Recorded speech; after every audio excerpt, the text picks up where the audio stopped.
বারবার শ্রাবণী মেলা নিয়ে তোলাবাজির অভিযোগ পাওয়া যাচ্ছে, কি বলবেন এই বিষয়ে? 100 টাকার যে স্পেশাল লাইনের কথা হয়েছে, সেই স্পেশাল লাইনের টাকা তারকেশ্বর এস্টেট নেয়। যারা শিক্ষিত, যারা এর আগে তারকেশ্বর গিয়েছে, তারা জানে স্পেশাল লাইনটা কারা করায়। মন্দির কর্তৃপক্ষ। তো মন্দির কর্তৃপক্ষ করবে।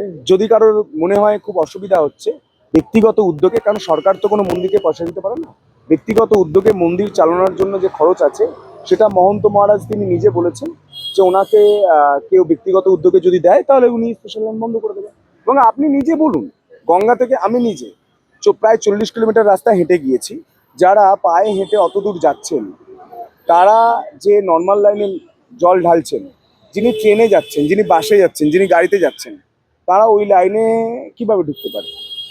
তার অন্য ব্যবস্থা আছে, নর্মাল লাইন।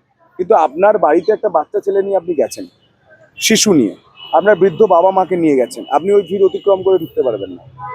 স্পেশাল লাইন এর জন্য মন্দির কর্তৃপক্ষ করেছেন, ওনাদের কথা আমি বলছি। এবং আপনি দেশের একটা মন্দিরও দেখান যেখানে স্পেশাল লাইন নেই। মহন্ত মহারাজ আমাকে এই উত্তর দিয়েছেন, আমি সেই উত্তর জানালাম।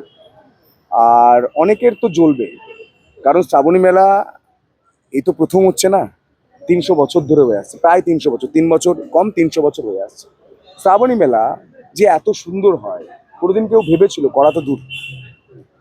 আপনি 5 কিলোমিটার ছাড়া ছাড়া কোনোদিন সেবা কেন্দ্র করেছেন পরিষেবা দেওয়ার জন্য? ফুড ম্যাসাজের ব্যবস্থা করেছেন?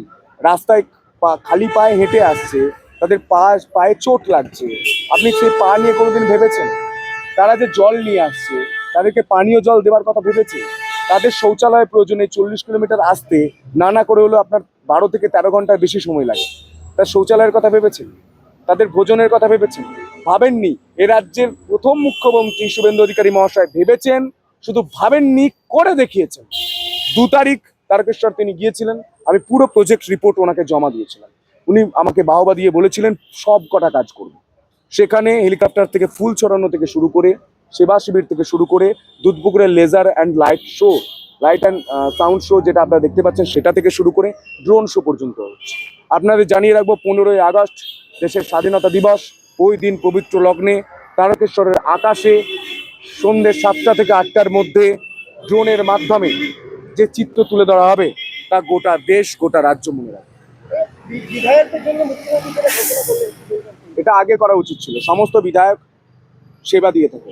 বিশেষ করে এই সরকার এসেছে এবং এই সরকারের নীতি নিয়াত, ভিশন আর নেশন একটাই, যে কোনোভাবেই যাতে চুরি জোচ্চুরি তোলাবাজি না হয়। আপনি ভাবুন, বিধায়করা যে অর্থ পান মাসিক ভাতা হিসাবে, সেই টাকায় একটা কার্যালয় করে, আমরা সবাই মিলে বলেছিলাম, সেই টাকায় কার্যালয় করে মানুষকে ওইভাবে পরিষেবা দেওয়া আমাদের পক্ষে সত্যিই কষ্টের হচ্ছে। কারণ তৃণমূল তোলাবাজি করতে, বিজেপি করবে না, তো আমরা করব কি করে? ওনারা সেই কথা ভেবেছেন। উনি আমাদের কথা, প্রতিটা কথা শোনেন, ভাবেন, এবং আমাদের জন্য, সাধারণ বিধায়কদের জন্য, যারা জেলার বিধায়ক রয়েছেন তাদের কথা ভেবে, এবং সাধারণ যারা বিধায়ক রয়েছেন তাদের কথা ভেবে এই প্রস্তাব নিয়েছেন। শুধু বিজেপির বিধায়ক নয়, আপনি বিধায়ক হলেই নেতাজি সুভাষচন্দ্র বোসের নামে আপনি যদি সেবা কেন্দ্র করেন পরিষেবা দেওয়ার জন্য, আপনি মাসিক ওই ভাতাটা পাবেন। এটা মানুষের উপকার হবে, মানুষ ওখান থেকে পরিষেবা পাবে। এর জন্য ভাবনা, এই ভাবনাকে কুর্নিশ জানায়। এবং নেতাজি সুভাষচন্দ্র বোস গোটা দেশের জন্য যেটা করেছে, গোটা দেশ তাকে মনে রেখেছে, গোটা বাংলার মানুষ মনে রেখেছে। কিন্তু আগের পশ্চিমবঙ্গ সরকার কোনো এক কারণে, কোনো এক প্রোপাগান্ডার জন্য, কোনো এক চিন্তা ভাবনার জন্য যেভাবে একের পর এক স্টেপ নিয়েছে, তিনি তিনি বিশ্ব বাংলা করেছিলেন মমতা বন্দ্যোপাধ্যায়। কেন নেতাজির নামে করা যেত না? আরও নামছে। যাই হোক, এই যে নতুন সরকার এসে, নতুন মুখ্যমন্ত্রী হিসেবে শুভেন্দুবাবু যে উদ্যোগ নিয়েছে, 19 হাতটা বনগা থেকে একটা জঙ্গি অ্যারেস্ট হলো, কি বলবেন? জঙ্গিদের আতুরঘর ছিল তোমার। ফের এসটিএফ এর হাতে আরো এক পাক জঙ্গি। 12 বছর ধরে পশ্চিমবঙ্গে থাকছিলেন। পশ্চিমবঙ্গ তো জঙ্গিদের আস্তানা হয়ে গিয়েছিল, হোমল্যান্ড হয়ে গিয়েছিল। এবার সেই জঙ্গিদের ইঁদুরের গর্ত থেকে বার করে করে যে যার জায়গায় যেখানে পৌঁছে দেওয়া হবে। এই জঙ্গিরা ভেবেছিল যে বাংলাটা জঙ্গিদের আতুরঘর, কিন্তু এবার জঙ্গিরা বুঝুক, বাংলায় সরকার পরিবর্তন হয়েছে। যে সরকার রাম রাজত্বের কথা বলে। রাম রাজত্ব মানে পেটে ভাত, মাথায় ছাদ, হাতে কাজ, নারী সুরক্ষা, সামাজিক সুরক্ষা। আর সুরক্ষার প্রসঙ্গ আসতে গেলে এই জঙ্গিদের আগে তুলে ফেলতে হবে এই বাংলা থেকে। আমাদের দেশের স্বরাষ্ট্রমন্ত্রী তিনি পর্যন্ত বলেছেন জঙ্গিদের উল্টো করে টাঙিয়ে দেবেন। আমাদের রাজ্যের মুখ্যমন্ত্রী শুভেন্দু অধিকারী মহাশয় তিনি পর্যন্ত বলেছেন কোনো গুন্ডাগিরি, কোনো তোলাবাজি, কোনো জঙ্গিবাজি এইসব চলবে না। অ্যারেস্ট হবে, এক ধার থেকে অ্যারেস্ট হবে। এদের ঘর ঘর থাকা চলবে না, এদের ঘর শ্রীঘর হতে হবে। মমতা বন্দ্যোপাধ্যায়ের আশকারাতে কি আতুল ঘর হয়ে উঠেছিল পশ্চিমবঙ্গ জঙ্গিদের? একদম মমতা বন্দ্যোপাধ্যায় সিমির সঙ্গে যোগ আছে, এর সঙ্গে যোগ আছে, এদেরকে বিভিন্ন জায়গায় পাঠিয়েছেন, ভোট করিয়েছেন, জায়গা দিয়েছেন। মমতা বন্দ্যোপাধ্যায় বিষয় নিয়ে আর আমরা কোনো কথা বলতে এই কারণেই চাই না, মানুষ মমতা বন্দ্যোপাধ্যায়কে রিজেক্ট করেছে, উনি রিজেকশনের খাতায় চলে গেছেন। এবং আজ গোটা বাংলা দেখতে পাচ্ছেন যে মমতা বন্দ্যোপাধ্যায় কাদেরকে প্রজেক্ট করেছিলেন, জঙ্গিদের, সেই জঙ্গিরাও রিজেক্টের খাতায় চলে যাবে। আর একটা ছোট্ট প্রশ্ন করবো,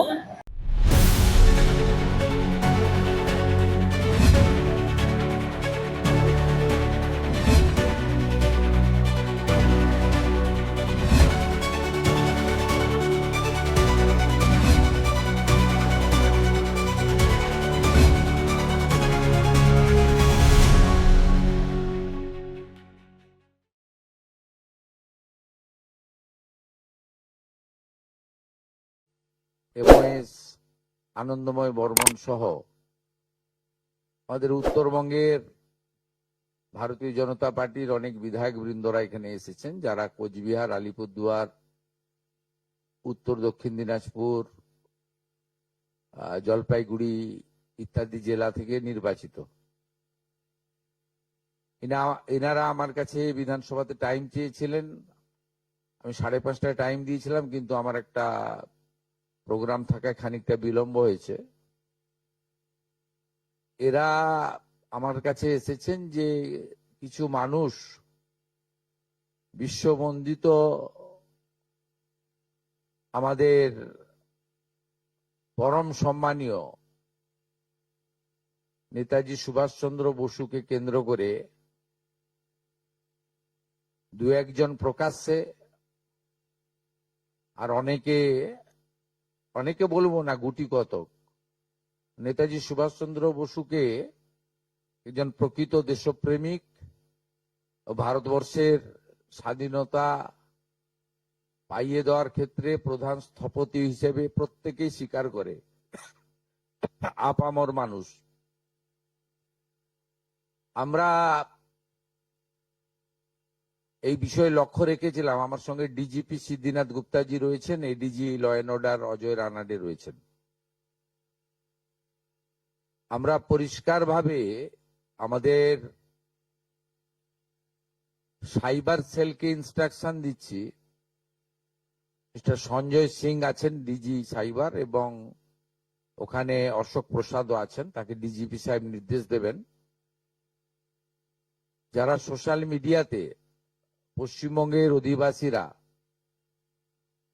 নেতাজি সুভাষচন্দ্র বসু সম্পর্কিত অপমানজনক মিথ্যা অপপ্রচার করার দুঃসাহস দেখিয়েছেন,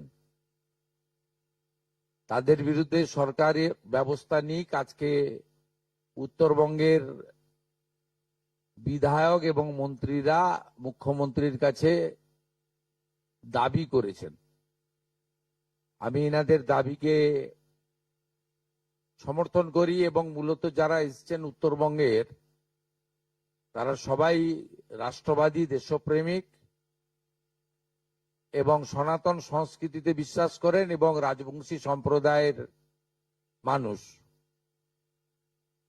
এরা প্রত্যেকে চান যে পশ্চিমবঙ্গ সরকার, পশ্চিমবঙ্গের পুলিশ কঠিন এবং কঠোর ব্যবস্থা নিক। যেখানে অভিযোগ আমরা পেয়েছি, ভারতীয় ন্যায় সংহিতা অনুযায়ী সেকশনে কেস হবে।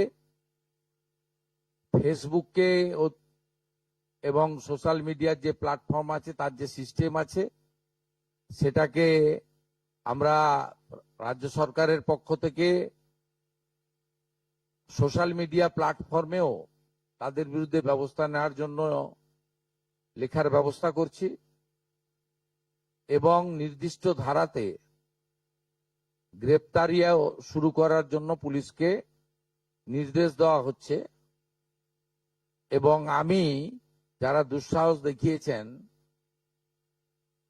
তাদের কাছে অনুরোধ করব, অনুরোধ ঠিক নয়, পরামর্শ দেব। একদিকে তো পুলিশকে আমি নির্দেশ দিলাম, অন্যদিকে বলবো যে তারা যে দুঃসাহস দেখিয়েছেন, এই দুঃসাহস ভালো না,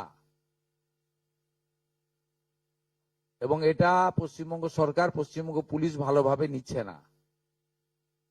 আপনারা অবিলম্বে ক্ষমা চেয়ে পোস্ট করুন, নিজেদের পোস্ট ডিলিট করুন। ডিলিট করে দিলেও যে ছাড় পাবেন তা নয়, নির্দিষ্ট সেকশনে পুলিশ ব্যবস্থা নেবে, এবং ব্যবস্থা নেয়ার ক্ষেত্রে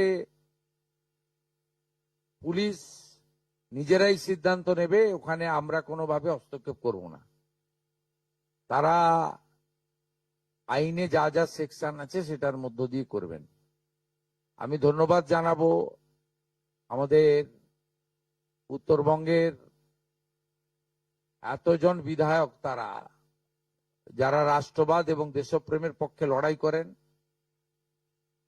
তাদের পক্ষ থেকে এই ধরনের একটা প্রস্তাব বা দাবি মুখ্যমন্ত্রীর কাছে তারা করেছেন। এর জন্য তাদেরকে ধন্যবাদ দেব, এবং আমাদের সরকার, পুলিশ অবিলম্বে কঠোর এবং কঠিন ব্যবস্থা নেবে।